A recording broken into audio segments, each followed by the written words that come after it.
Hello दोस्तों, स्वागत है आप सभी का आपके अपने यूट्यूब चैनल मैथ24 में। तो आज की क्लास में हम लोग वर्ष 2024 सब्जेक्ट साइंस के पेपर को हल करने वाले हैं, जिसमें आपको इसके पहले की क्लास में बहुविकल्पीय प्रश्नों के हल बताए गए हैं। और आज हम लोग देखेंगे यहाँ पर लघु उत्तरीय और दीर्घ उत्तरीय प्रश्नों को। देखिएगा, इसमें कुछ प्रश्न आपको दिए गए हैं जो कि बहुत महत्वपूर्ण प्रश्न है। इस प्रकार के प्रश्न पूछे जा सकते हैं। हो सकता है ये प्रश्न नहीं आएंगे, लेकिन इसी टाइप के प्रश्न आपके पेपर में आ सकते हैं और आएंगे जरूर। तो यहाँ पर देखिएगा, आपको एक क्वेश्चन दे दिया गया है जो है 4 नंबर का। तो यहाँ पर इस क्वेश्चन को आप देखिएगा, बहुत ही आसान सा क्वेश्चन है ये। और इसमें आपको दिया गया है, एक मोटर बाइक पर पीछे से आ रहे किसी अन्य वाहन को देखने के लिए 4 मीटर वक्रता त्रिज्या वाला एक उत्तल दर्पण लगा है। बाइक से पीछे आ रहे एक अन्य वाहन जिसकी दूरी मोटर बाइक से किसी समय 8 मीटर है, तो गणना करके बताइए कि उसका प्रतिबिंब दर्पण से कितनी दूरी पर और कहाँ बनेगा। तो बहुत ही आसान सा क्वेश्चन है। एक बार इसको थोड़ा आप समझने का प्रयास कीजिएगा। बहुत ही आसान क्वेश्चन है, केवल बड़ा दिख रहा है कुछ भी नहीं। 4 नंबर तो मुश्किल से 1 से 2 मिनट या 3 मिनट में आपको प्राप्त हो सकते हैं। यहाँ आपको समझना है, कोई मोटर बाइक है जिसमें पीछे की वस्तुओं को देखने के लिए बगल में एक शीशा लगा होता है, जिसे आप दर्पण कहते हैं। ये कौन सा दर्पण लगा हुआ है? तो हमेशा पीछे की वाहनों को देखने के लिए, वस्तुओं को देखने के लिए नहीं, ड्राइवर की सीट के बगल में जो शीशे का प्रयोग आप करते हैं, यानी जिस दर्पण का आप प्रयोग करते हैं, उस दर्पण को आप कहते हैं उत्तल दर्पण। कौन दर्पण? उत्तल दर्पण। और उत्तल दर्पण हमेशा ही छोटा प्रतिबिंब बनाता है। उत्तल दर्पण हमेशा छोटा ही प्रतिबिंब बनाता है, इतना आप ध्यान रखिएगा। हमेशा सीधा होता है, आभासी होता है, वस्तु से छोटा होता है। बनता कहाँ है? तो हमेशा दर्पण के पीछे बनता है। कहाँ बनेगा? दर्पण के पीछे बनता है। तो चलिए इसमें हल करते हैं। अब आप इसको पढ़िएगा। इसमें आप उन बिंदुओं को पढ़िए जो मान आपको दे दिए गए हैं। तो यहाँ पर आपसे कह दिया गया है, अन्य वाहन को देखने के लिए 4 मीटर वक्रता त्रिज्या, यानी जो आपका दर्पण लगा हुआ उस दर्पण की वक्रता त्रिज्या आपको दे दी गई है। कितनी मीटर? 4 मीटर। तो वक्रता त्रिज्या को आप आर से लिखते हैं। किससे लिखते हैं? वक्रता त्रिज्या को आप आर से लिखते हैं। तो यहां देखिएगा, आपको दे दिया गया है वक्रता। यहां से आपका हल है वक्रता त्रिज्या। वक्रता त्रिज्या को आर से लिखते हैं और आर बराबर आपको दे दिया गया 4 मीटर। आर बराबर क्या दिया है? 4 मीटर। और इसके बाद चलिएगा और देखिएगा और क्या दिया गया है। तो 4 मीटर वक्रता त्रिज्या वाला एक उत्तल दर्पण लगा हुआ है। इसके बाद बाइक से पीछे आ रहे एक अन्य वाहन जिसकी दूरी मोटर बाइक से कितनी है, मतलब जो आपकी मोटर बाइक के पीछे एक वाहन आ रहा है, उस वाहन की दूरी दे दी गई। तो वाहन एक वस्तु है और वस्तु की दूरी को आप यू से लिखते हैं। वस्तु की दूरी को यू से प्रदर्शित करते हैं। तो यहाँ पर दिया है, किसी समय 8 मीटर की दूरी पर है एक वाहन। आपकी बाइक से 8 मीटर की दूरी पर क्या है? एक वाहन है। तो वाहन एक वस्तु है और वस्तु की दूरी को यू से लिखते हैं। तो यहाँ लिखेंगे वाहन की दूरी। वाहन एक वस्तु है और वस्तु की दूरी को यू से लिखते हैं। यू बराबर आपको दे दिया गया 8 मीटर। यू बराबर आपको कितना दे दिया गया है? तो दे दिया गया 8 मीटर। इसके बाद आपसे कहा क्या गया है, तो गणना करके बताइए कि उसका प्रतिबिंब दर्पण से कितनी दूरी पर बनेगा। आपको प्रतिबिंब की गणना करने के लिए कहा गया है कि प्रतिबिंब कितनी दूरी पर बनेगा और कहाँ बनेगा। तो एक बात आपको स्पष्ट होना चाहिए, अगर दर्पण आपका उत्तल है तो प्रतिबिंब सदैव ही दर्पण के पीछे बनेगा। कहाँ बनेगा? दर्पण के पीछे बनेगा। हाँ, कितनी दूरी पर बनेगा ये आप ज्ञात कर सकते हैं। और प्रतिबिंब की दूरी को v से प्रदर्शित किया जाता है। प्रतिबिंब की दूरी को किससे लिखा जाएगा? v से। तो यहाँ आपको लिखना है प्रतिबिंब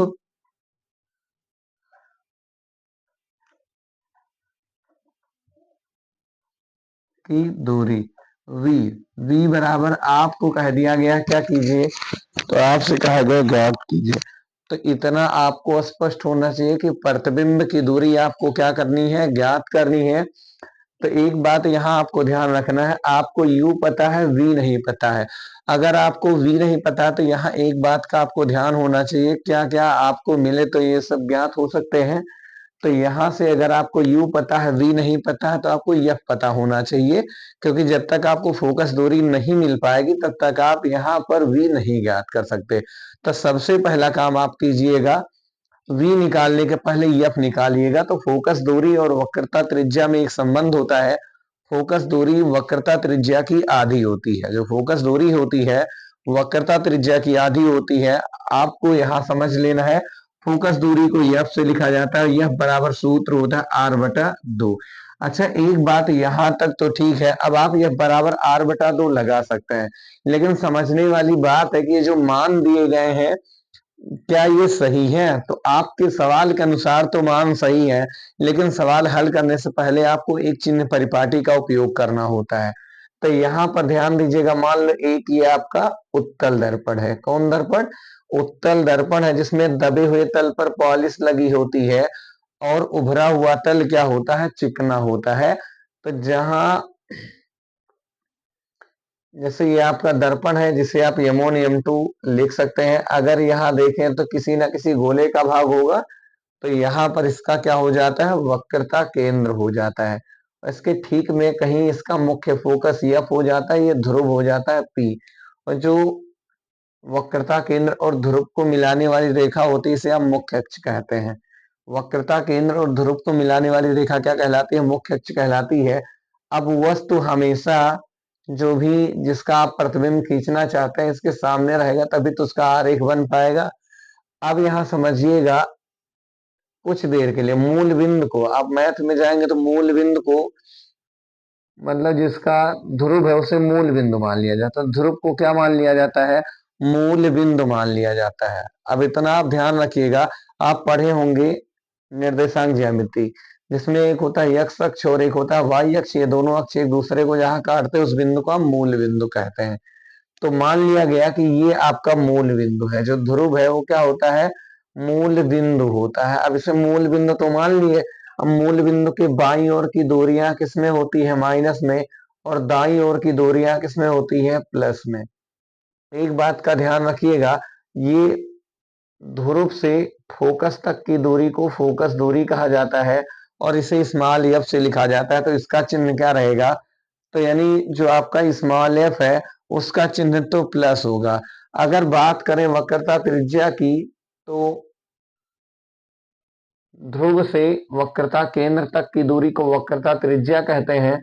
ये भी दाईं ओर है तो ये भी किसमें रहेगा, तो याद रहे दोस्तों ये किसमें रहेगा, प्लस में रहेगा। तो यानी यहां से आपको जो r मिला हुआ है, r का चिन्ह क्या लेना है, प्लस लेना है। लगाओगे प्लस तब भी ठीक है और नहीं लगाओगे तब भी ठीक है, कोई दिक्कत नहीं है। लेकिन अगर बात की जाए u की, जो वस्तु की दूरी है ये सदैव माइनस होती है। तो यहाँ पर आपको क्या लगा देना है, माइनस लगा देना है, बाकी यहाँ कोई दिक्कत होने वाली नहीं है। अब चूंकि का मतलब जानते हैं, यह बराबर होता है r/2। r का मान है प्लस में 4 बटा कितना, 2, तो 2 दूना 4। तो यहाँ यह बराबर क्या मिल गया, 2। एफ का मान कितना मिल चुका है, 2 मीटर मिल चुका है। तो आपको फोकस दूरी भी पता चल चुकी है। तो जब आपको एफ भी पता है, यू भी पता है और वी भी पता है, तो आपको यू वी एफ में एक संबंध बताया गया होगा। और यू वी एफ में एक संबंध होता है 1/f बराबर 1/v। अगर यहाँ ध्यान रखिएगा, दर्पण है तो बीच में प्लस होगा और लेंस है तो माइनस होगा, बाकी सूत्र सेम होते हैं। 1/f बराबर 1/v प्लस 1/u, चाहे वो उत्तल दर्पण हो और चाहे अवतल दर्पण हो। तो यहाँ लिखेंगे, चूंकि मतलब जानते हैं 1/f बराबर होता है 1/v प्लस 1/u। अगर यहीं पर आपका क्या हो जाता है, लेंस, तो ये जो प्लस लगा हुआ है ये आपका हो जाएगा माइनस। तो यहाँ सूत्र हो गया 1/f बराबर 1/v प्लस 1/u। अब यहाँ समझने वाली बात तो ये है, इतना तो आपको स्पष्ट हुआ ही है। अब आप सबका मान रखते हुए आगे बढ़ जाइए। 1/f, तो एक तो है ये है, बटे में है f, और f का मान तो आपको पता है कितना, दो। तो जी हाँ, बिल्कुल आप लिख दो 1/2। फिर आप बराबर लगा हुआ बराबर लगा दो, है 1/v। तो एक तो है ये है, और v आपको क्या करना है, ज्ञात करना है। v आपको क्या करना है, ज्ञात करना है। तो एक बात का आप और ध्यान रखिएगा, अभी बीच में क्या लगा हुआ प्लस, तो बिल्कुल लगा दो प्लस 1/u। और u का मान कितना है, तो u का मान है -8। क्या है, -8। अब एक बात ध्यान रखिएगा, 1/-8 इधर किसमें है, माइनस में।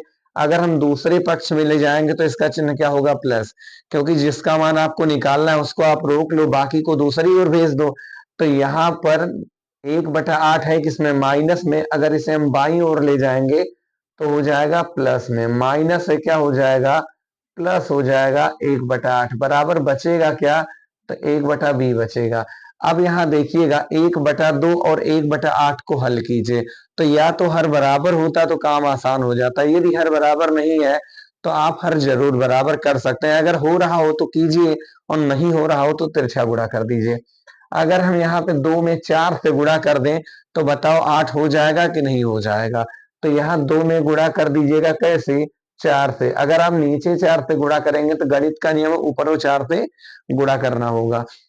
तो अब ये हो गया 4 एकन्नम, 4/4 दूना 8। फिर है बीच में प्लस 1/8 बराबर 1/v। अब यहाँ बात करें, दोनों के हर समान है तो एक हर आप उतार दीजिए। अंश आपस में अगर प्लस प्लस है तो जुड़ जाएंगे, माइनस माइनस है तब भी जुड़ जाएंगे। मतलब चिन्ह समान है तो जुड़ जाएगा।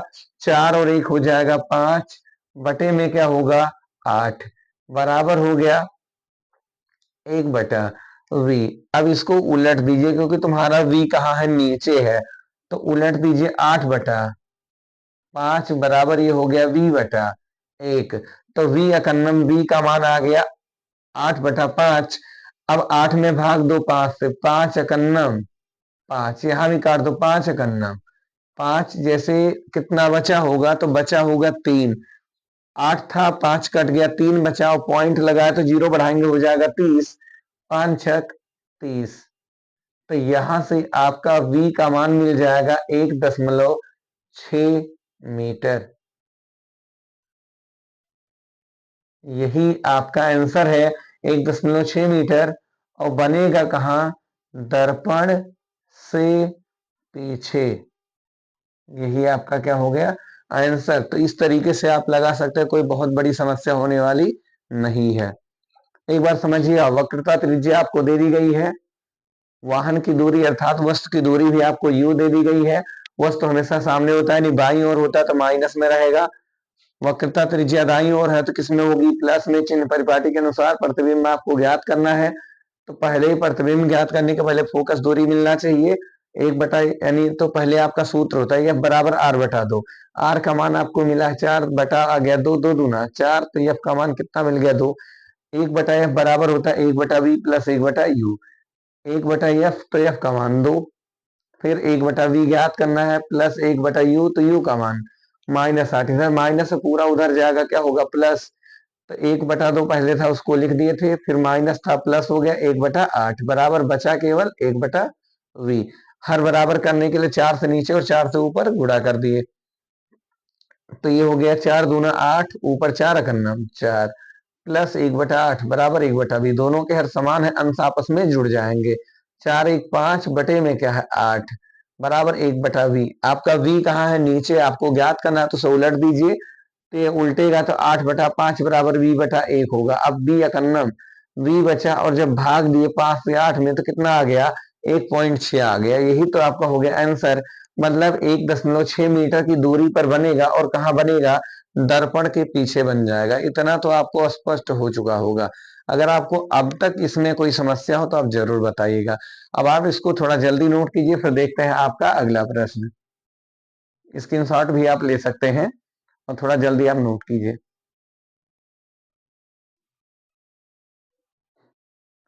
हाँ, तो देखिएगा दोस्तों, ये रहा आज का दूसरा क्वेश्चन और आपके पेपर का क्वेश्चन नंबर 22। इसमें ये आपका वैसे विस्तृत प्रश्न है, इसमें आपको मिलेंगे 4 और 6 नंबर के प्रश्न। तो ये है आपका 4 नंबर का प्रश्न, इसमें आपको दे दिया गया है। थोड़ा ध्यान से सुनिएगा इस प्रश्न को और समझने का प्रयास कीजिएगा। निकट दृष्टि दोष से पीड़ित एक व्यक्ति अधिक से अधिक 80 मीटर की दूरी तक ही देख सकता है। गणना कीजिए कि सही दृष्टि के लिए अर्थात अनंत दूरी तक वस्तु देख सकने के लिए उसे किस प्रकृत तथा किस फोकस दूरी के लेंस का प्रयोग करना चाहिए। तो एक बात यहां पर आप स्पष्ट तरीके से समझिएगा, इस चैप्टर से आपको जरूर एक क्वेश्चन मिलने वाला है, कम से कम 4 नंबर का क्वेश्चन तो आपको इस चैप्टर से मिलेगा ही।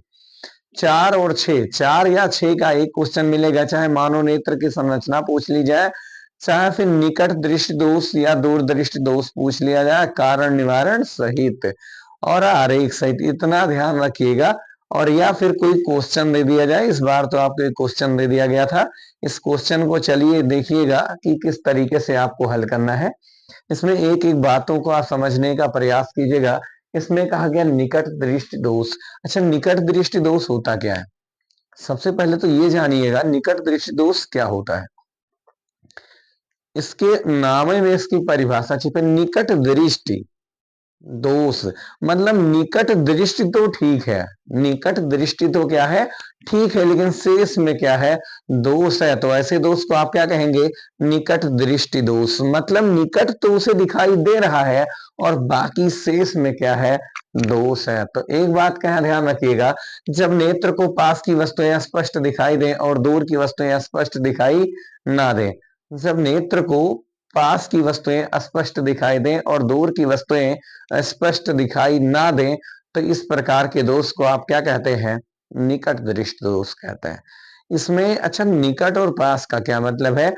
स्वस्थ नेत्र यदि है, यदि स्वस्थ नेत्र है, उसमें कोई समस्या नहीं है, तो स्वस्थ नेत्र का जो निकट बिंदु होता है, यहां से इस प्रकार से और क्वेश्चन आ सकते हैं बहुविकल्पीय प्रश्नों में भी कि स्वस्थ नेत्र का निकट बिंदु कहाँ होता है। तो आप बताएंगे स्वस्थ नेत्र का निकट बिंदु 25 सेंटीमीटर पर होता है, क्योंकि कम से कम आप 25 सेंटीमीटर की वस्तु को स्पष्ट रूप से देख सकते हैं। और पास से भी दिखाई देगा, लेकिन उतना स्पष्ट दिखाई नहीं देगा जितना 25 सेंटीमीटर पर आपको स्पष्ट दिखाई देगा। तो अगर कहा जाएगा स्वस्थ नेत्र का निकट बिंदु कितनी दूरी पर होता है, तो आप कहेंगे 25 सेंटीमीटर की दूरी पर होता है। अगर कहा जाए दूर बिंदु कहाँ होता है, अच्छा, कम से कम तो आप 25 देख सकते हैं, ज्यादा से ज्यादा आप कहाँ देख सकते हैं, 1 किलोमीटर, 2 किलोमीटर और भी अधिक। तो यहां से आप आसमान तक देख पा रहे हो भी स्पष्ट रूप से, मतलब अगर और उससे भी दूर वस्तुएं होती तो भी आप उसे स्पष्ट रूप से देख पाते। तो याद रखिएगा, स्वस्थ नेत्र अगर है तो निकट बिंदु तो 25 सेंटीमीटर होता है और ज्यादा से ज्यादा आप देखते हैं अनंत। मतलब ये है, जो उसका दूर बिंदु होता है वो कहाँ होता है, अनंत पर होता है, अर्थात इसका कोई अंत नहीं है कि आप कहां तक देख सकते हैं। तो अब यहां पर आपको समझना है, अगर आपको पास में दिखाई दे रहा है, दूर दिखाई नहीं देने का मतलब अनंत तक नहीं दिखाई दे रहा है। कहां तक नहीं दिख रहा है, अनंत तक। तो यहां से देखिएगा, सवाल लगाते समय आपको करना है कि अगर परिभाषा पूछेगा दूर दृष्टि दोष की और निकट दृष्टि दोष की, तो समझिएगा निकट दृष्टि दोष क्या है। जब नेत्र को निकट की वस्तुएं स्पष्ट दिखाई देती हैं और दूर की वस्तुएं स्पष्ट दिखाई नहीं देती, तो ऐसे दोष को आप कहते हैं निकट दृष्टि दोष। दूर दृष्टि दोष का क्या मतलब है, ठीक इसी का उल्टा है। दूर दृष्टि तो ठीक है, लेकिन पास में दोष है। जब नेत्र को दूर की वस्तुएं स्पष्ट दिखाई देती हैं परंतु पास की वस्तुएं स्पष्ट दिखाई नहीं देती, तो ऐसे दोष को आप क्या कहते हैं, दूर दृष्टि दोष कहते हैं। चलिएगा आज देखते हैं आप आपका अपना प्रश्न। तो इस प्रकार से आपको क्वेश्चन मिल सकते हैं। हो सकता है दूर बिंदु पूछ लिया जाएगा तो आप बताना अनंत पर, हो सकता है निकट बिंदु पूछ लिया जाए तो आप बताना 25 सेंटीमीटर पर। यहाँ पर कहा गया है निकट दृष्टि दोष से पीड़ित व्यक्ति। अब एक बात याद रखिएगा, निकट दृष्टि दोष में होता क्या, निकट की वस्तुएं तो स्पष्ट दिखाई दे रही है, दूर की तो नहीं दिखाई दे रही। मान लो अगर कोई वस्तु दूर है उसे पास में लाना है, मान लो कोई लड़का है जो बहुत दूर खड़ा है, जो आपको स्पष्ट दिख नहीं रहा है, अगर वो आपके पास में आ जाए तो आपको दिखने लगेगा, तो आप करेंगे क्या, या तो आप उसके पास चलकर चले जाएंगे या उसे बुलाएंगे, कहेंगे निकट आ, निकट आ मतलब पास आ। पास का मतलब निकट होता है और निकट के लिए होगा आ से अवतल लेंस। निकट के लिए कौन सा लेंस, निकट आ। किसी को पास बुलाने के लिए क्या कहेंगे आप, निकट आ। तो निकट का मतलब है निकट दृष्टि दोष और आ का मतलब है अवतल लेंस। तो एक बात ध्यान रखिएगा, निकट दृष्टि दोष के लिए कैसा लेंस प्रयोग किया जाता है, अवतल लेंस प्रयोग किया जाता है। लेंस आपके मुख्य दो ही प्रकार के हैं, एक उत्तल लेंस और एक अवतल लेंस। दोष भी दो ही प्रकार का, निकट दृष्टि दोष, एक दूर दृष्टि दोष। जब निकट के लिए अवतल हो गया तो दूर के लिए क्या होगा? तो आपका प्यारा सा जवाब होगा, दूर के लिए उत्तल लेंस होगा। कौन सा लेंस? पर यहाँ है कौन सा? निकट है। और आपसे पूछा है किस प्रकृति का, आपको प्रकृति बतानी है तो आपको साफ साफ बोल देना है यहाँ पर कौन सा लेंस उपयोग किया जाएगा। तो आपको बताना है अवतल लेंस का उपयोग किया जाएगा। स्पष्ट? तो प्रकृति उसकी क्या है? अवतल लेंस। प्रकृति उसकी क्या है? अवतल लेंस। अब चलिए हल कीजिएगा, उसकी फोकस दूरी कितनी होगी? हल करना है, उसकी फोकस दूरी कितनी होगी। तो एक बात, जो वस्तु आपको दिखाई दे रही है, मतलब जितनी दूरी तक आपको दिखाई दे रही है उसका प्रतिबिंब आपकी आंखों में बन रहा है, और जो नहीं दिखाई दे रही है वहां उस स्थान के हमें वस्तु को देखना है, और वस्तु की दूरी को यू से लिखते हैं। जो दिखाई दे रही है, अगर नेत्र लेंस में जो दिखाई दे रही है उसे वी से लिखेंगे, और जो दिखाई नहीं दे रही है उसे यू से लिखेंगे। अर्थात जो देखना है उसे कैसे लिखा जाएगा? यू से लिखा जाएगा। तो चलिएगा देखते हैं। अब ये तो आपको समझ जाना, 80 मीटर की फोकस दूरी दे दी गई। 80 मीटर की दूरी, एक व्यक्ति अधिक से अधिक 80 मीटर की दूरी तक ही देख सकता है। वो ज्यादा से ज्यादा 80 मीटर देख सकता है, मतलब 80 मीटर का प्रतिबिंब बन रहा है। किसका बन रहा है? 80 मीटर का। तो यहां पर आपको लिखना है v बराबर, जो उसे प्रतिबिंब बनता हुआ दिखाई दे रहा है, तो यहां आप लिखेंगे, यहां तक वो देख सकता है। प्रतिबिंब आपको दे दिया गया, प्रतिबिंब की जो दूरी है वो v बराबर, प्रतिबिंब की दूरी,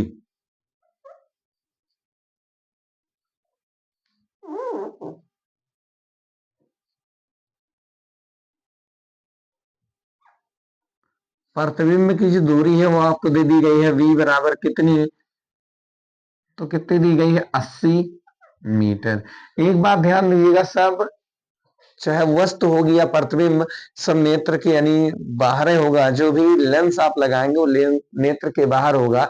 इसलिए यहाँ पर जो वस्तु है वो भी ऋणात्मक रहेगा, और जो प्रतिबिंब आएगा वो भी क्या रहेगा? ऋणात्मक रहेगा। इतना ध्यान दीजिएगा, नेत्र से संबंधित चाहे आपका वी होगा और चाहे यू होगा, दोनों किस में होगा? माइनस में। तो ये बाईं ओर होगा इसलिए माइनस। और इसके बाद वस्तु कहाँ रखी जाए कि उसे दिखाई दे? तो अनंत तक उसे नहीं दिखाई दे रहा है, उसे अनंत की वस्तु को देखना है। किसकी वस्तु को देखना है? तो अनंत की वस्तु को देखना है। और अनंत की वस्तु को लिखते किससे हैं? तो अनंत पर वस्तु रखी हुई है और वस्तु की दूरी को यू से लिखते हैं। तो यहां लिखेंगे वस्तु की दूरी। किसकी दूरी?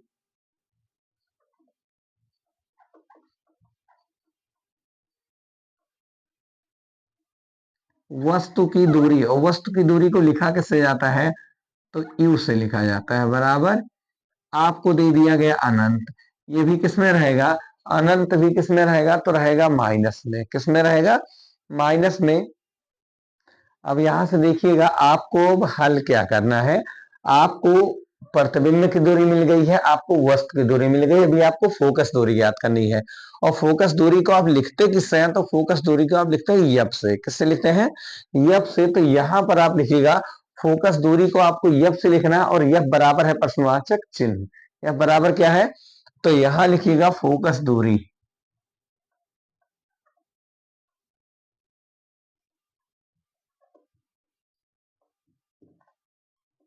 अब यहाँ आपको फोकस दूरी बताना है, तो यहां से इन तीनों में आपको एक संबंध बताया गया। इसके पहले के सवाल में आपने लगाया दर्पण के लिए, और दर्पण में प्लस होता है जबकि लेंस में बस केवल और केवल माइनस होता है।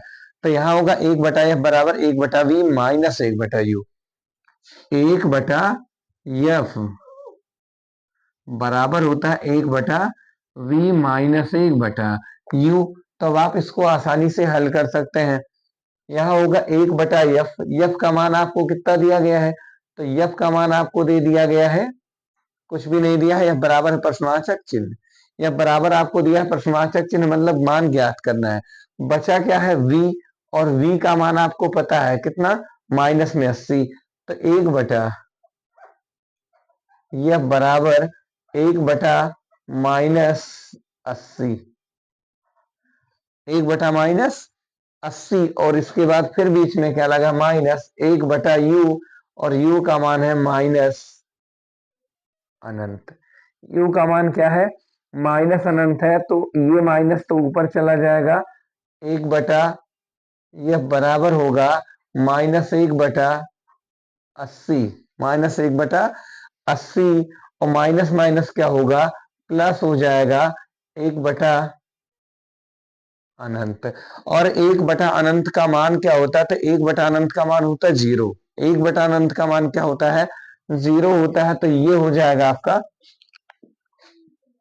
1/f बराबर -1/80, और प्लस कितना, 0, 0 मतलब कुछ नहीं, 1/f बराबर 1/80। अब आप इसे क्या कीजिएगा, उलट दीजिए, इसे क्या कीजिए, उलट दीजिए, क्योंकि आपका यफ कहाँ है, नीचे है, यफ कहाँ है, नीचे है, और जब यफ नीचे है तो इसको उलटिएगा, और जब उल्टेंगे तो यफ कहाँ चलाएगा, ऊपर, तो ये हो जाएगा f/1, तो ये हो जाएगा, माइनस तो है ही 80/1, तो यहां पर आपका जो यफ होगा वो बराबर हो जाएगा किसके, -80 के।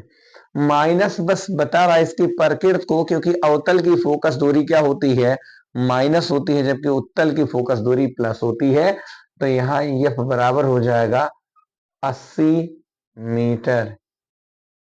और ये कौन सा लेंस होगा, माइनस बता रहा है कि होगा अवतल लेंस। कैसा लेंस होगा, अवतल लेंस, मतलब 80 मीटर फोकस दूरी वाला अवतल लेंस आपको क्या करना है, उपयोग में लाना है। तो यहां तक आप अच्छी तरीके से समझ गए होंगे, तो इतना आप क्या कीजिए, नोट कीजिए, फिर देखते हैं आपका अगला प्रश्न। थोड़ा जल्दी नोट कीजिएगा। हाँ, तो देखिएगा दोस्तों, ये रहा आज का आपका तीसरा प्रश्न, और इसमें आपको आपके पेपर का 23वां प्रश्न। इसमें देखिएगा दिया गया है आपसे, और पूछ भी लिया गया है कि फ्लेमिंग के बाएं हाथ का नियम क्या है। आपको सबसे पहले बताना है फ्लेमिंग के बाएं हाथ का नियम। फ्लेमिंग के बाएं हाथ का नियम क्या है, और इसके बाद कहा गया चुंबकीय क्षेत्र में रखी विद्युत धारावाही चालक पर लगने वाला बल किन किन कारकों पर निर्भर करता है। तो यहाँ से सबसे पहले आपको समझना है फ्लेमिंग के बाएं हाथ का नियम। तो फ्लेमिंग ने क्या कहा, फ्लेमिंग के अनुसार आपको अपने बाएं हाथ की अंगुलियां, यानी यहां पर आपको लिखना होगा, यदि हम अपने बाएं हाथ के अंगूठे और उसकी पास वाली दो अंगुलियों को इस प्रकार फैलाएं कि वह एक दूसरे के लंबवत रहें। आपको लिखना है इसमें क्या है, यदि हम अपने बाएं हाथ के अंगूठे, यदि हम अपने बाएं हाथ के अंगूठे और उसकी पास वाली दो अंगुलियों को इस प्रकार फैलाएं कि वह एक दूसरे के लंबवत रहें, तब यदि पहली अंगुली चुंबकीय क्षेत्र की दिशा, यदि पहली अंगुली चुंबकीय क्षेत्र की दिशा तथा बीच की अंगुली धारा की दिशा को प्रदर्शित करे, तो अंगूठा चालक पर लगने वाले बल की दिशा को प्रदर्शित करेगा। इतना आपको ध्यान रखना है। एक बार फिर से स्पष्ट कीजिएगा, यदि हम अपने बाएं हाथ के अंगूठे तथा उसके पास वाली दो अंगुलियों को इस प्रकार फैलाएं कि वे परस्पर लंबवत रहें, तब यदि पहली अंगुली चुंबकीय क्षेत्र की दिशा तथा बीच की अंगुली धारा की दिशा को प्रदर्शित करे, तो अंगूठा चालक पर लगने वाले बल की दिशा को क्या करेगा, प्रदर्शित करेगा। इतना आपको स्पष्ट ध्यान रखना है। अब आपको फ्लेमिंग का नियम पूछा गया था आपसे, और आपने उसका सही उत्तर दे दिया। इसके बाद देखिएगा, चुंबकीय क्षेत्र में रखे वैद्युत धारावाही चालक पर लगने वाला बल किन किन कारकों पर निर्भर करता है। तो धारावाही चालक पर लगने वाला जो बल होता है, यफ होता है। यफ बराबर आपको एक सूत्र मिलेगा, IBL। यफ बराबर क्या मिलेगा, IBL। अगर किसी कोण पर रखा हुआ है तो यहाँ होगा साइन थीटा। चुंबकीय क्षेत्र के साथ अगर चुंबकीय क्षेत्र और धारा के बीच का जो कोण है वो थीटा है, तो समझिएगा सूत्र होता है बराबर IBL साइन थीटा। अब एक बात यहां समझने वाली है, जो आपका चालक पर लगने वाला बल है, यदि धारावाही है ना, इतना ध्यान रखिएगा, धारावाही है, अगर धारा अधिक होगी तो बल आपका क्या होगा, अधिक होगा। तो यहां लिखेंगे धारावाही चालक पर लगने वाले बल की निर्भरता। धारावाही चालक पर लगने वाले बल की निर्भरता मतलब जो आपका चालक है उस पर वो किन किन बातों पर निर्भर करता है। तो यहां पर ध्यान दीजिएगा, बल की जो निर्भरता है इसको देखिएगा, बल किन किन बातों पर निर्भर करता। नंबर एक, यहां कहेंगे चालक पर आरोपित बल धारा के अनुक्रमानुपाती होता है। चालक पर लगने वाला बल उसमें प्रवाहित धारा के अनुक्रमानुपाती होता है। मतलब देखिएगा, यफ अनुक्रमानुपाती किसके है, आई के। चालक पर लगने वाला बल चालक में प्रवाहित धारा के अनुक्रमानुपाती होता है। धारा बढ़ेगी तो बल बढ़ेगा और धारा घटेगी तो बल क्या होगा, घट जाएगा। तो जिस क्रम में आप धारा बढ़ाते हैं उसी क्रम में आपका बल कम या अधिक हो रहा है, तो इसे कहेंगे अनुक्रमानुपाती। इसके बाद देखिएगा, तो एक निर्भरता तो आपको पता चल गई, धारा पर निर्भर करता है और धारा के किस क्रम में है, तो कहेंगे आप अनुक्रमानुपाती। दूसरी पॉइंट क्या है, ये चुंबकीय क्षेत्र पर भी निर्भर करता है। जो धारावाही चालक पर लगने वाला बल है, अगर चुंबकीय क्षेत्र परबल है तो वहां बल क्या होगा, परबल होगा, यानी अधिक होगा। और चुंबकीय क्षेत्र अगर दुर्बल है तो बल भी क्या होगा, दुर्बल हो जाएगा। तो यहाँ चुंबकीय क्षेत्र के भी क्या होता है, अनुक्रमानुपाती होता है। तो चालक पर लगने वाला बल चुंबकीय क्षेत्र के भी अनुक्रमानुपाती होता है। चालक जिस चुंबकीय क्षेत्र में रखा है, अगर वह चुंबकीय क्षेत्र दुर्बल है तो चालक पर लगने वाला जो बल होगा वो भी बहुत ज्यादा प्रबल नहीं होगा, वो भी दुर्बल ही होगा। इसके बाद अगर आपका जो चालक है, जो चालक तार है, वो अगर उसकी लंबाई बहुत कम है, चालक तार की लंबाई बहुत कम है तो बल कम लगेगा। तार बड़ा होगा तो बल क्या लगेगा, ज्यादा। तो यहाँ यह निर्भर कर रहा था अभी तक बी पर, और एक निर्भर कर रहा है यल पर। कर रहा था किन किन कारकों पर निर्भर करता है, तो आपका पहला कारक है, आप लिखेंगे इसमें चालक पर लगने वाला बल निम्न कारकों पर निर्भर करता है। नंबर एक, चालक में प्रवाहित धारा पर।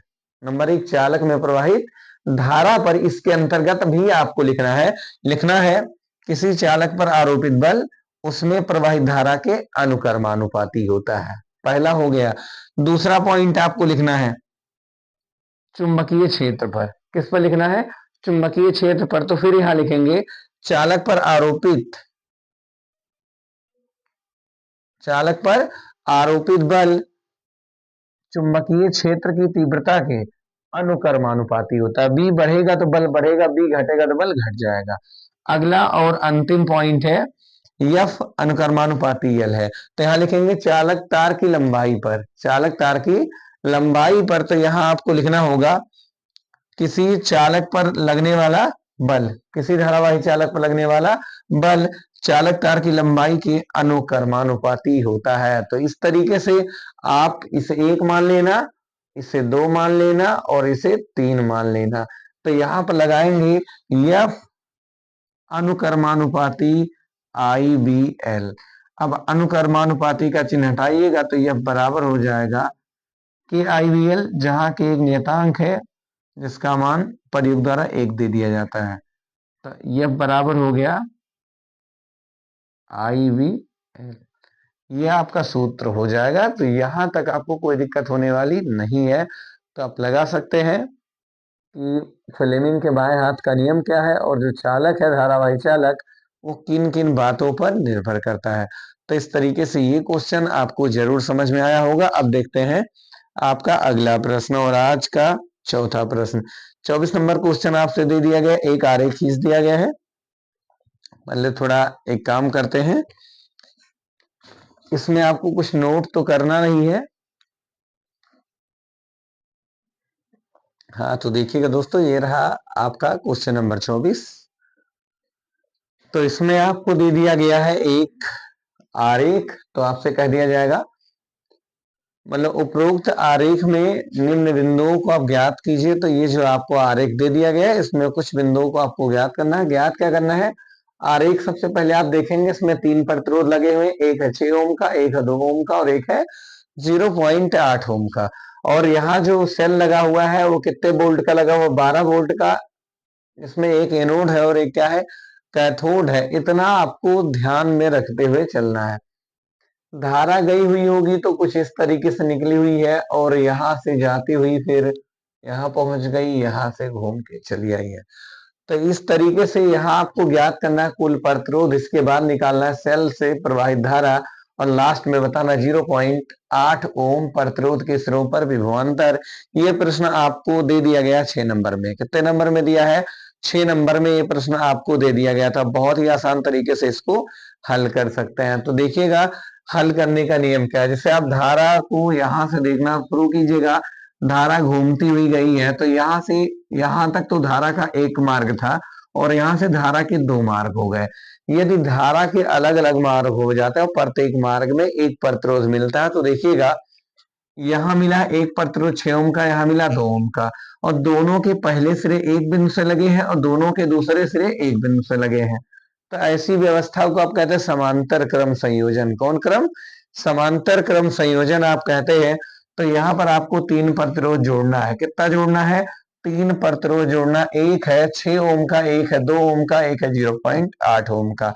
तो पहले यहाँ आपको लिखना है पहला प्रतिरोध R1 बराबर दिया है 6 ओम, यहां से लिख लेंगे दिया है, क्या दिया है, R1 बराबर दे दिया गया 6 ओम।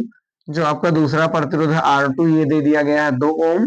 जो आपका तीसरा प्रतिरोध R3 है वो भी आपको दे दिया गया है 0.8 ओम। इस तरीके से यदि आप अब इसको हल करना चाहते हैं तो कैसे हल करेंगे, पहले देखिएगा आपका R1 और R2 किस क्रम में जुड़ा है, अलग अलग मार्ग में है तो आप कहेंगे समांतर क्रम में है। किस क्रम में है, समांतर। और समांतर क्रम का सूत्र क्या होता है, तो अगर कोई पूछ ले समांतर क्रम संयोजन है क्या, प्रतिरोधों का समांतर क्रम संयोजन क्या है, तो यहां पर आपको बताना है यदि सभी प्रतिरोधों के पहले सिरे एक बिंदु से, यदि सभी प्रतिरोधों के पहले सिरे एक बिंदु से और दूसरे सिरे दूसरे बिंदु से संयोजित हैं तो इस प्रकार के संयोजन को आप क्या कहते हैं, समांतर क्रम संयोजन कहते हैं। तो यहाँ R1 और R2, इसको आपने R1 माना, इसको R2 माना है, तो ये हो गया R1, ये हो गया R2 और ये क्या मान लिए है R3। तो यहां लिखेंगे चूंकि R1 व R2 किस क्रम में है, समांतर क्रम में संयोजित है, इसलिए अब यहां देखिएगा अभी आपको एक प्रतिरोध जोड़ना है 0.8 का, इसलिए आप R से नहीं लिखोगे, वहां 1/R डैश कर सकते हैं। क्या कर सकते हैं, 1/R डैश। और यदि R1 R2 नहीं माने हैं तो वहां पर 1/R1 भी आप लिख सकते थे। तो ये हो गया 1/R डैश बराबर होगा 1/R1 प्लस 1/R2। ये सूत्र होता है श्रेणी मतलब समांतर क्रम संयोजन का। समांतर क्रम संयोजन में जो परिणामी प्रतिरोध का व्युत्क्रम होता है, समांतर क्रम में जुड़े हुए सभी प्रतिरोधों के व्युत्क्रमों के योग के बराबर होता है। तो 1/R डैश 1/R डैश बराबर होगा 1/R1 और R1 का मान क्या है तो है 6। फिर प्लस 1/R2, R2 का मान क्या है 2। तो हर बराबर करने के लिए 3 से चलो गुणा कर देते हैं, 3 से क्या कर देते हैं तो गुणा कर देते हैं ताकि हर क्या हो जाए, समान हो जाए। तो 1/R डैश बराबर होगा, दोनों के हर हो गए, यहाँ देखिएगा ऊपर है 1/6 प्लस 3 3/2 दिया है 6। अब हर बराबर है तो 1/R डैश बराबर होगा, हर समान है, एक हर उतार लो, अंश को जोड़ दो, 3 प्लस 1 कितना होगा 4। अगर आप कहें कि आर डैश आपका नीचे ऐसे उलट दीजिए ऊपर पहुंच जाए क्योंकि आर डैश निकालना है, आर डैश बटा 1 होगा, अगर बाई और उल्टा है तो दाई और भी क्या होगा उलट जाएगा, 2 से काट दो, 2 दूना 4 और फिर 2 तिया है 6। मतलब यहां आप कह सकते हैं कि आर डैश का मान मिल गया 3/2। कितना मिल गया है 3/2। अगर हम लोग 3/2 को हल करें तो यहां आपको मान मिल जाएगा आर डैश का कितना, काट दीजिएगा 2 से, 2 2 10। अब यहाँ 3 था, 2 कट गया, 1 बच गया, तो पॉइंट लगाओ, 1 के बगल में 0 आएगा, होगा 10, तो 2 पंचे 10। मतलब आप यहाँ पर 3 में अगर 2 से भाग देंगे तो आ जाएगा 1 बटा, यानी 1.5 ओम। कितना आएगा? 1 जब आप 3 में 2 से भाग दीजिएगा तो 1.5 ओम आ गया। अब देखिएगा, ये जब आपने इसको जोड़ लिया तो इनको जोड़ने के बाद यहाँ केवल एक प्रतिरोध बचा, वो किसी कितने ओम का। अब अगर आप इसको समझ गए तो इनको जोड़ने के बाद आपको एक परिणामी प्रतिरोध तैयार होता है, ये दोनों गायब हो जाते हैं, ये दोनों प्रतिरोध मिट गए। अब आपको एक नया प्रतिरोध मिल गया, कितने ओम का? तो 1.5 ओम का।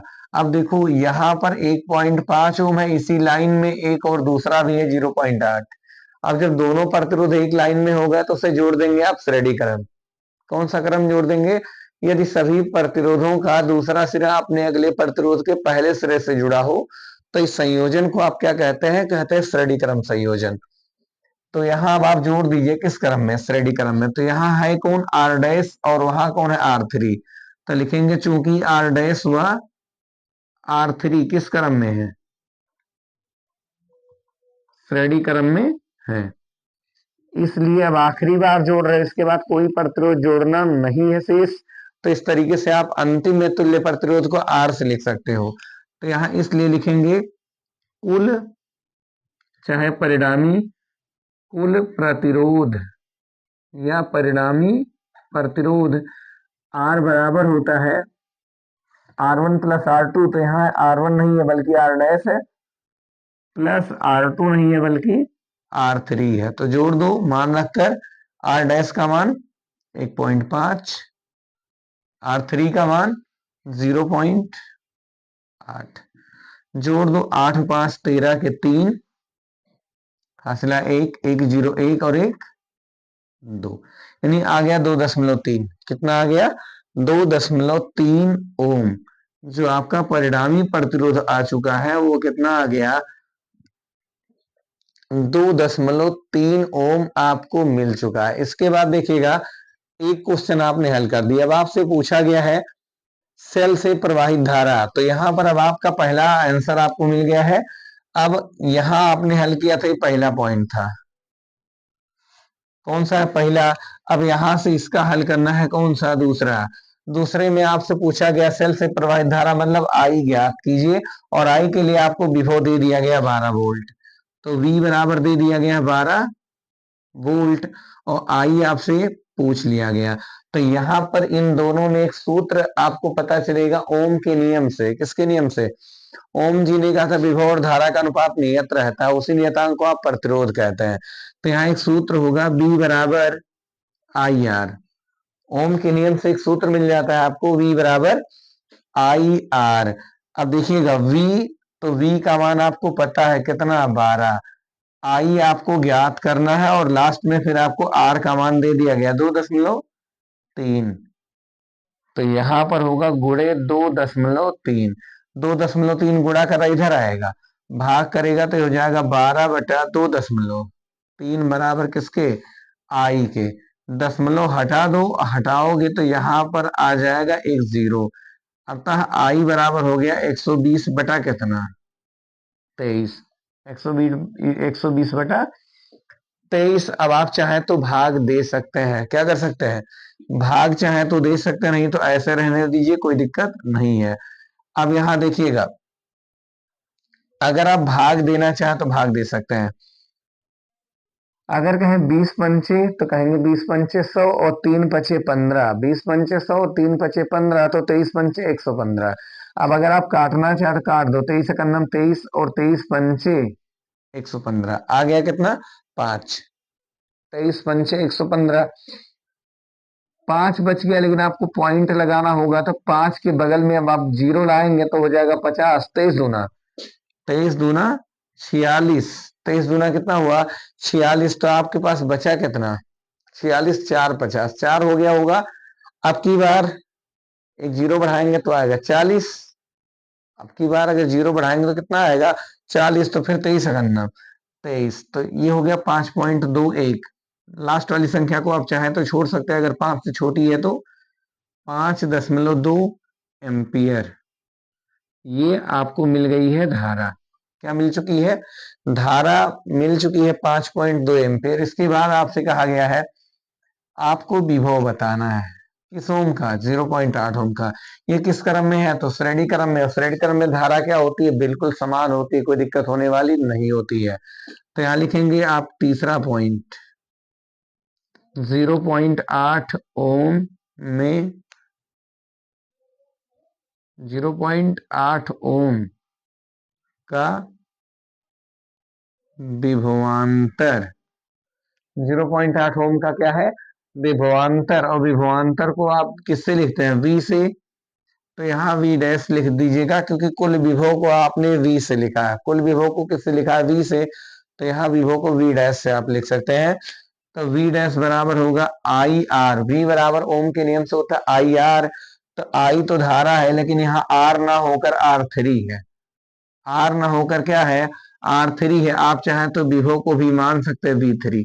जब तीसरा प्रतिरोध है तो तीसरे प्रतिरोध के विभव को V3 से भी आप लिख सकते हैं, कोई दिक्कत नहीं है।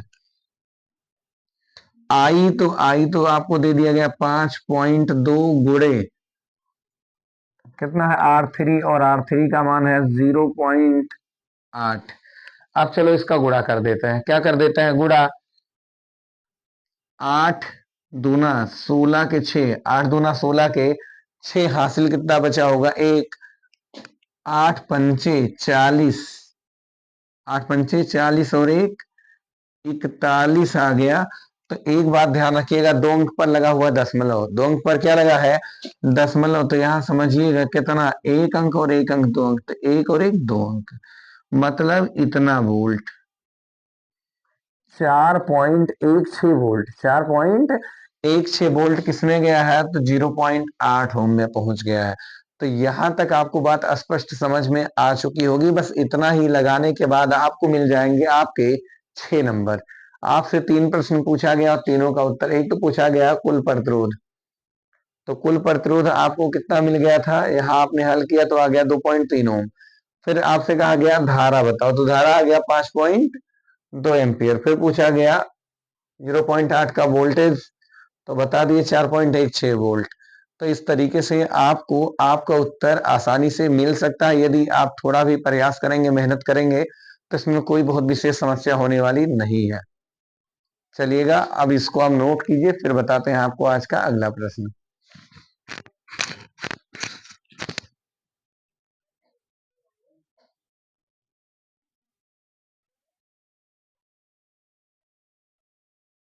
हाँ, तो देखिएगा दोस्तों, ये रहा आज का आपका अगला प्रश्न।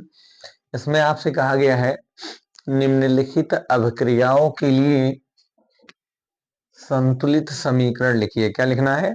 संतुलित समीकरण लिखना है। तो इसमें देखिएगा आपको दे दिया गया आपका पहला प्रश्न, calcium hydroxide plus carbon dioxide equal to calcium carbonate plus जल। तो यहाँ पर संतुलित समीकरण है क्या और समीकरण क्या है? रासायनिक अभिक्रिया के संक्षिप्त रूप को ही आप रासायनिक समीकरण कहते हैं। अगर आपसे पूछा गया रासायनिक समीकरण क्या है, तो बताएंगे रासायनिक अभिक्रिया के संक्षिप्त रूप को ही रासायनिक समीकरण कहते हैं। और रासायनिक समीकरण होते हैं दो प्रकार के, एक होता है रासायनिक शब्द समीकरण और एक होता है रासायनिक सूत्र समीकरण। अब रासायनिक शब्द समीकरण किसे कहते हैं? रासायनिक अभिक्रिया के संक्षिप्त रूप में शब्दों का उपयोग करने से प्राप्त समीकरण रासायनिक शब्द समीकरण कहलाता है।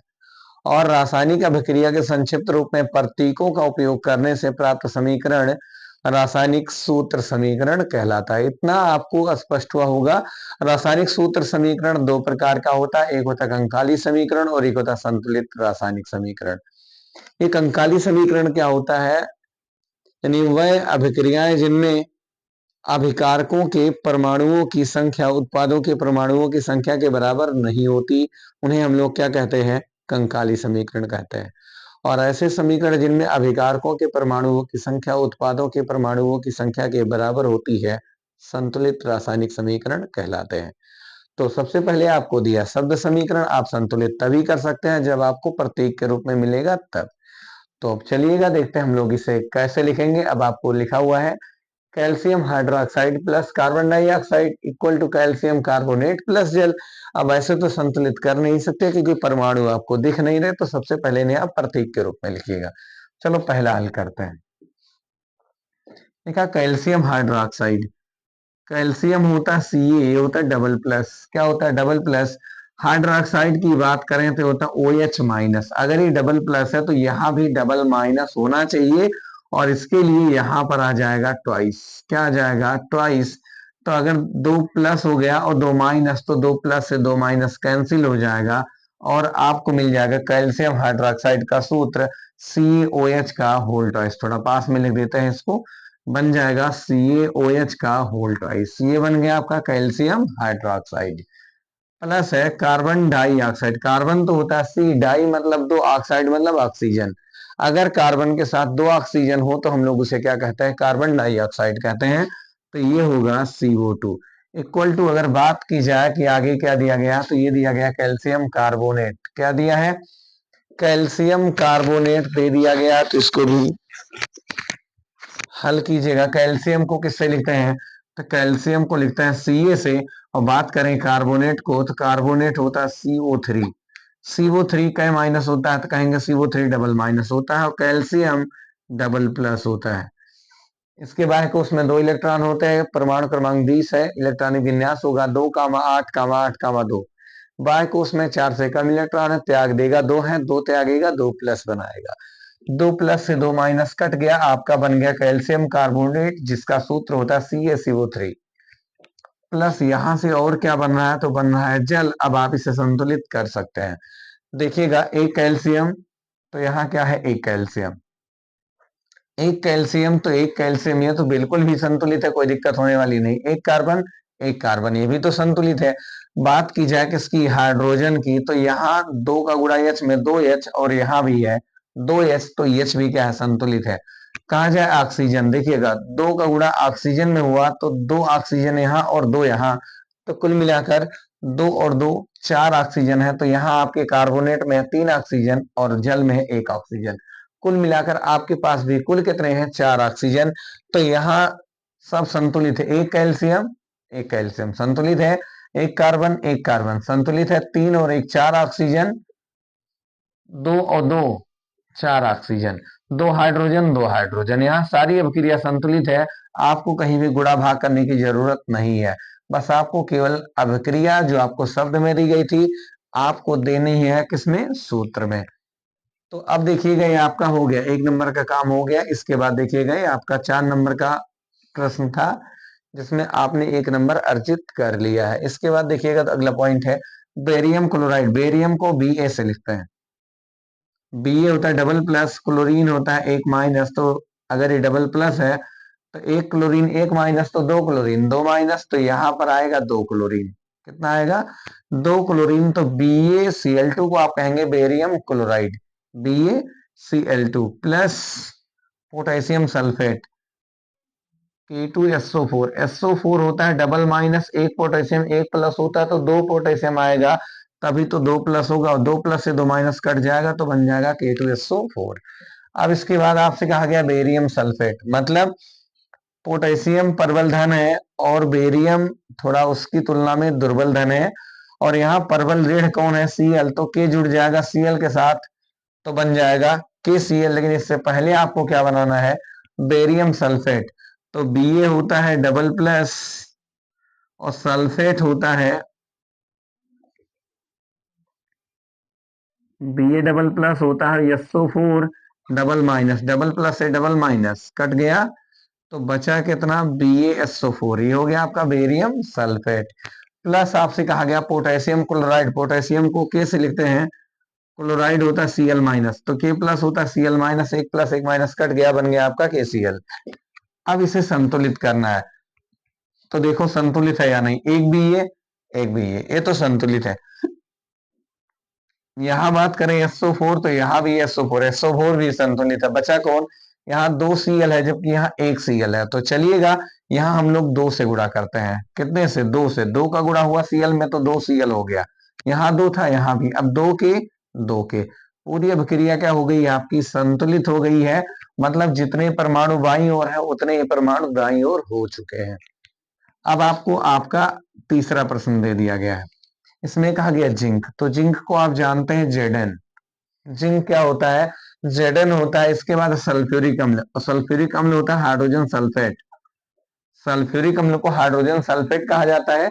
SO4 डबल माइनस होता है, एक H एक प्लस होता है, इसलिए कितना H आएगा, 2H आएगा।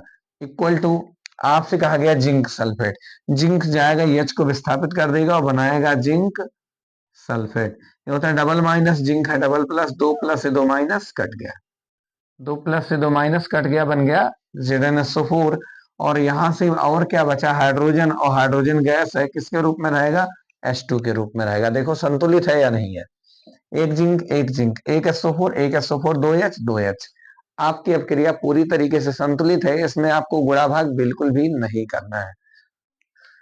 इस क्वेश्चन का चौथा विकल्प है आपका, इसमें सिल्वर नाइट्रेट, नाइट्रेट होता है NO3 माइनस, और सिल्वर होता है Ag। सिल्वर क्या होता है, Ag होता है, तो AgNO3 सिल्वर नाइट्रेट, एक प्लस एक माइनस कट गया, सिल्वर नाइट्रेट।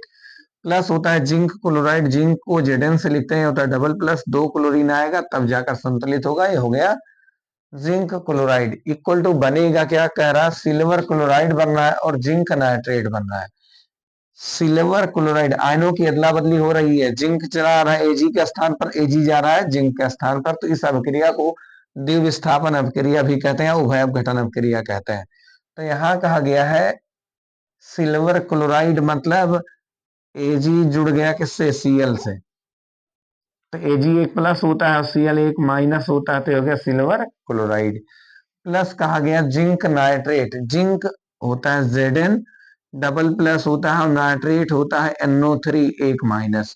तो यहाँ एक माइनस अगर डबल आएगा तभी जुड़ पाएगा, तो यहाँ दो लाने के लिए ट्वाइस कर देते हैं, तो 2 माइनस से 2 प्लस क्या हो गया, कट गया। अब ये आपकी अभिक्रिया हो चुकी है, आपकी क्या बन चुकी है अभिक्रिया। अब चलिएगा इसको संतुलित करते हैं, यहाँ एक जिंक है तो एक जिंक है, जिंक तो चलिएगा संतुलित है, पर यहाँ NO3 के कितने कण हैं, 2 कण, जबकि आपके पास NO3 के कितने कण हैं, एक कण। तो यहाँ कैसे गुणा कर दो, 2 से, 2 का गुणा Ag में भी हुआ तो 2 Ag हो गया। यहाँ आपके पास एक Ag है तो यहाँ भी 2 से गुणा कर दो। अब देखो 2Cl संतुलित है, एक बार चेक कर लेते हैं, 2 Ag 2 Ag, Ag संतुलित है, 2 NO3 2 NO3 ये भी संतुलित है, एक Zn संतुलित है, 2Cl संतुलित है। तो इस तरीके से आपकी अभिक्रियाएं संतुलित हो चुकी हैं। तो अब ऐसे प्रश्नों को तो आप बहुत ही आसान तरीके से हल कर सकते हैं, आपको इसमें कोई भी समस्या होनी नहीं चाहिए। अभी और भी ढेर सारे प्रश्न हैं आपके पास, अब आप इनको हल करते रहिएगा। तो उम्मीद है ऐसे प्रश्न अगर आपसे पेपर में पूछ लिए जाते हैं तो बहुत ही आसान तरीके से आप इसको हल कर सकते हैं। बाकी प्रश्नों को अगली क्लास में देखा जाएगा। आज के लिए बस इतना ही। शुभ रात्रि, जय हिंद दोस्तों।